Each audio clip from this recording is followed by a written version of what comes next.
How'd this come about? Why'd you want to do this story?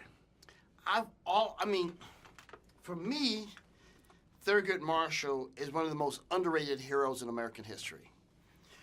You've got the people who created the Constitution, who fought in America.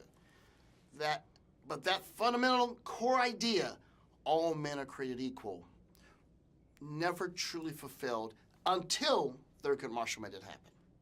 Why'd you decide to tell the story the way you did? Because it's not a typical from the, cradle to the grave biopic. You chose to focus on a specific case in this man's career.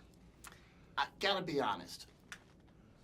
I get a little nervous about biopics because they can fall into the category that I call the medicine movie. Oh, you need to see this. I mean, it's good for you. I know it doesn't taste great, but swallow it down. You must go see it. That's not how I want to sell a movie. I feel like people work all week. They want to have a good time. They want to see something with that suspense, that, you get scared. You might get a little choked up. At the end, you laugh a lot more than you think you're going to do. Then at the end of it, you go, that was good. That's what I was striving for with Marshall. Now, you chose Chadwick Boseman in the lead. He's literally like a walking Black History Month calendar. Was there any apprehension about casting him because he's played a couple of iconic figures already in his career? When Chad and I sat down to talk about doing this movie, he was very honest. He said, look, man, I don't want to do another historical character. I said, I know. I knew you might say that. Why don't you just read the script? So he read the script. He goes, man, now I kind of almost have to do it. Okay, but wait a minute. What about what I look like? I don't look like Thurgood Marshall. I go, you're right. You have a different skin tone than Thurgood Marshall. And you know who else had a different skin tone than the person they played? Denzel Washington and Malcolm X.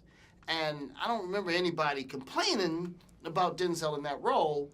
And I can tell you I've shown this movie in front of a lot of audiences already. And no one, and I mean no one, complains about Chadwick Boseman in this role. All right, let's switch gears real quick. It's the 25th anniversary of Boomerang. Yes, sir. Does it still surprise you how people still covet that movie? I must admit, it's a wonderful thing. There was a celebration screening at the Smithsonian African American Museum in Washington, D.C. And usually I leave the theater, right? But I hadn't seen it in 25 years. So I said, I'm going to sit and I'm going to watch it with him. You know what? That movie's funny. I mean, it's because it'd been so much time I could watch it like a member of the audience. I was like, people are still laughing really hard. They're really caught up in the story, and that happened next. And I'm judging by directing 25 years. I say I approve those choices. I thought those are good calls. Good calls. Well, congratulations, man. It just shows you have staying power because, you've been in the business for a long time and you're coming full circle, and we need more movies like this, so don't stop. Yes, sir.